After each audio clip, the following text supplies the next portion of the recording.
নমস্কাৰ সকলোলৈকে সাদৰ সম্ভাষণ জনাই পাঠ কৰিবলৈ লৈছোঁ মোৰ উপন্যাসিকা বিয়লি ৰদালিৰ সপ্তদশ খণ্ড। হিতেন শৰ্মাৰ পৰিয়ালৰ মানুহ আছে মাখিবাহাৰ ঘাইঘৰত, কিন্তু তালৈ ইহঁত দুজনীৰ এজনীকো কোনোদিনে নিয়া নাই। ৰিমজিম যে তুলনীয়া সেইটো কৈ এফালে চুমুৰ মনত বিষ ঢালিব, আনফালে ঠাট্টা মস্কৰা কৰি ৰিমকো দুখ দিব। কটাঘাত চেঙাতেল দি ঢলাটো বহুতৰে স্বভাৱ, সেয়ে আঁতৰি থকাই শ্ৰেয়। নিবেদিতা দেৱীয়ে শয়নে সপোনে এটা কথাই ভাবে, ৰিমক যদি এজন সুপাত্ৰত গতাব পাৰিলেহেঁতেন, যি আটাকৰ দৰে তাইক বিশ্বাস আৰু মৰমেৰে আৱৰি ৰাখিব, তাইৰ সৰু সৰু আশাবোৰক গুৰুত্ব দিব, মৰম লগা আমনিবোৰ সহিব। হিতেন শৰ্মাই পত্নীৰ একেবাৰে কাষলৈ আহি ক'লে, হেৰা নিবেদিতা, তুমি এনেয়ে চিন্তা কৰা, মোৰ ছোৱালী লাখুমে।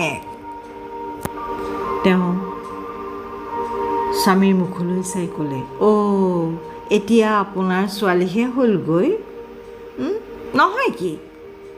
তেওঁ মূৰ জোকাৰি ক'লে, নহয়, 100% মোৰ। হিতেন শৰ্মাও কম নহয়, থোৱাহে, তাইৰ নাকটো দেখিছা, মোৰ নিচিনা তিলফুলীয়া, তোমাৰ দৰে ভেকুলীয়া নহয়। আই আৰু আটাকৰ চুপতি পিছফালৰ পৰা শুনি থকা ৰিমজিম আহি তেওঁলোকৰ মাজত সোমালহি। মই আপোনালোক দুয়োৰে আৰু সদায় আপোনালোকৰ হৈয়েই থাকিম। মাকে মুখ বিকটাই ক'লে, এজনীক দেখিছোঁ নহয়। তাই কাণত ধৰি ক'লে, শপত শপত 3 শপত, মই কলৈকো নাযাওঁ। হিতেন শৰ্মাই জীয়েকক আদৰ কৰি ক'লে, মাজনী তেনেকৈ নকবি। লগতে মাকেও যোগ দিলে, শুন ৰিম, তই নিজে কেনেকুৱা এজন মানুহৰ লগত সুখত দিন কটাব পাৰিবি বুলি ভাব, সেই চিন্তাটো কৰাৰ সময় আহি পৰিছেহি। তাই মাকৰ কথাটো পাতল কৰিবলৈ ক'লে, হ'ব আই, কিন্তু সেইবোৰ কথা এতিয়া বাদ দিয়কচোন। মাজনী চাপৰিলে মেঘ নেৰাই, উচিত সময়ত উচিত সিদ্ধান্ত ল'ব পৰাজনী সফল মানুহ। দেউতাকৰ গহীন কথাকেইটাক চেৰ পেলাই মাকে ক'লে, শুন ৰিম, তোৰ ওপৰত আমাৰ সম্পূৰ্ণ বিশ্বাস আছে।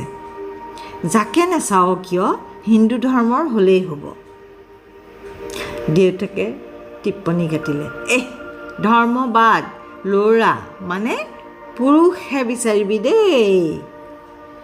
নিবেদিতা দেৱীয়ে ঘোপাকৈ চাই ক'লে, হেৰি আপুনি কি কথা কয় ছোৱালীজনীৰ আগত? তেওঁ কম নহয়, ক'লে, কি বেয়া কথা ক'লোঁ হে, আজিকালি যিহে আইন ওলাল। নিবেদিতা দেৱীয়ে জোকোৰা মাৰি ক'লে, হ'ব, আইন যি ওলাই থাকক। ৰিমজিমে আয়েকক ডিঙিত সাৱটি কাণে কাণে কয়, আই, আটাৰ নিচিনা এজন পালে আপোনাক কম। মাকে ক'লে, হ'ব, যি কৰ কৰি থাকিবি, এতিয়া আচল কথাটো শুন। এইবাৰ ৰিমজিম আচৰিত হ'ল, আচল কথা? তাৰমানে সেয়া ট্ৰেইলাৰহে আছিল, চিনেমা এতিয়াহে। মাকে তাইক ওচৰলৈ চপাই আনি ক'লে, মই কি কৈছোঁ ভালদৰে শুন। তাইও একান্ত বাধ্য ছাত্ৰীৰ দৰে সুধিলে, ঠিক আছে কওক। আটাৰে এইখন স্কুলত 40 বছৰ কাম কৰিলে, প্ৰাইভেট বুলিহে, অহা মাহত ৰিটায়াৰ কৰিব, লগে লগে এই ঘৰটো এৰিব লাগিব। তাই মূৰ দুপিয়ালে। জানো আই, তই জানিলেই হ'বনে? মানিবওতো লাগিব। তাই আকৌ ক'লে, মানিছোঁ আই, মই চাকৰি কৰিছোঁ, এতিয়া কিহৰ চিন্তা?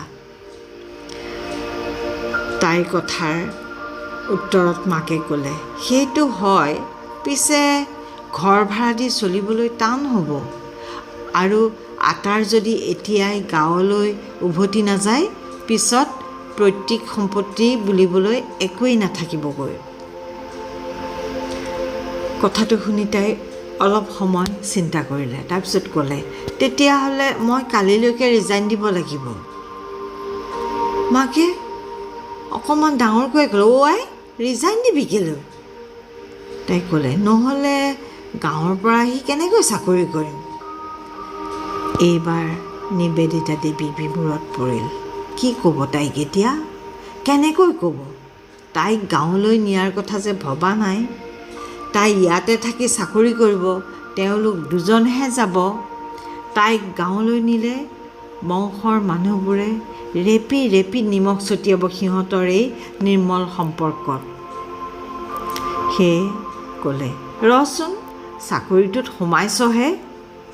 তাই লাহেকৈ ক'লে, নহয় আই, কোম্পানীৰ নিয়ম মতে চাকৰি এৰিবলৈ হ'লে 2 মাহৰ আগতেই ইনফৰ্ম কৰিব লাগে।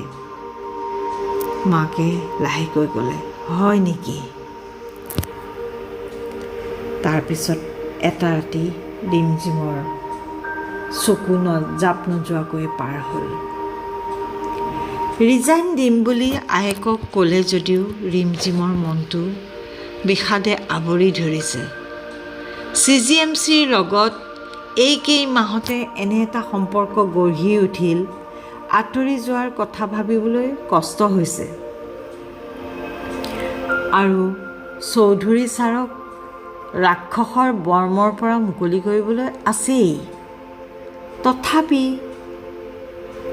পিছদিনা অফিচলৈ আহিয়েই চৌধুৰীৰ কেবিনলৈ সোমাই গ'ল ৰিমঝিম। ফাইল এটা ষ্টাডি কৰি থকাৰ পৰাই মূৰ নদঙাকৈয়ে তাইক বহিবলৈ ক'লে। তাই নবহাকৈয়ে ক'লে, ছাৰ, মোৰ ৰেজিগনেশ্যন লেটাৰ। কথাটো ভালকৈ নুশুনাকৈয়ে চৌধুৰীয়ে ক'লে, থৈ যোৱা। তাই ৰেজিগনেশ্যন দিছে, অথচ ছাৰৰ কোনো ৰিয়েকশ্যন নাই। বেজাৰত ফাটি যাব যেন তাইৰ কলিজা। আশা কৰিছিল ছাৰে খঙতে ৰেজিগনেশ্যন লেটাৰখন দলিয়াই দিব, কিন্তু তেনে একো নঘটিল। তাইক দুখে চেপি পেলালে। সঁচাকৈয়ে তাইক কোনেও নিবিচাৰে। একো বুজিবৰ বয়স নহওঁতেই মা পিতাই এৰি গ'ল। তাৰপিছত চুমু বাই এৰি থৈ গ'ল। শেষত ছাৰেও চকু পানীবোৰ বাৰে বাৰে মুচিও লুকুৱাব পৰা নাই, বৰ অবাধ্য। চৌধুৰীয়ে ফাইল সামৰি দেখে ৰিমঝিম নিজৰ টেবুললৈ গ'লগৈ। তাই থৈ যোৱা কাগজখন পঢ়ি তেওঁ যেন আকাশৰ পৰাহে পৰিল। কি হ'ল? আকৌ মাতিলে তাইক, মিছ প্ৰিয়দৰ্শিনী, কাম ইন। তাই লাহেকৈ আহি মাত লগালে, য়েছ ছাৰ। এইখন কি? তাই লাহেকৈ ক'লে, ছাৰ, মোৰ ৰেজিগনেশ্যন লেটাৰ।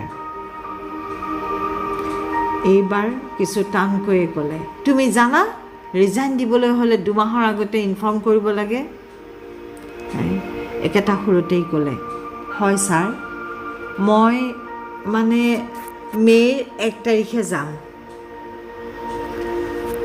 চৌধুৰীয়ে টানকৈয়ে ক'লে, মন গ'ল চাকৰিত জইন কৰিলা, 6 মাহ নহওঁতেই মন গ'ল ৰিজাইন দিবা। কি ল'ৰা ধেমালি পাইছা নেকি? তাই এইবাৰো নম্ৰভাৱে ক'লে, ছাৰ, মোৰ ব্যক্তিগত অসুবিধাৰ বাবেহে। চৌধুৰীয়ে এইবাৰ তাই মুখলৈ চাই ক'লে, তেনেকৈ ক'লে নহ'ব। কোম্পানীৰ ৰেপুটেশ্যনৰ কথা আছে। জাষ্টিফাইড কাৰণ দেখুৱাব লাগিব, স্পেকুলেটিভ নহয়। কানু খুৰাই ওচৰতে ৰৈ কথাবোৰ শুনি আছিল। ৰিমজিমৰ দুগাল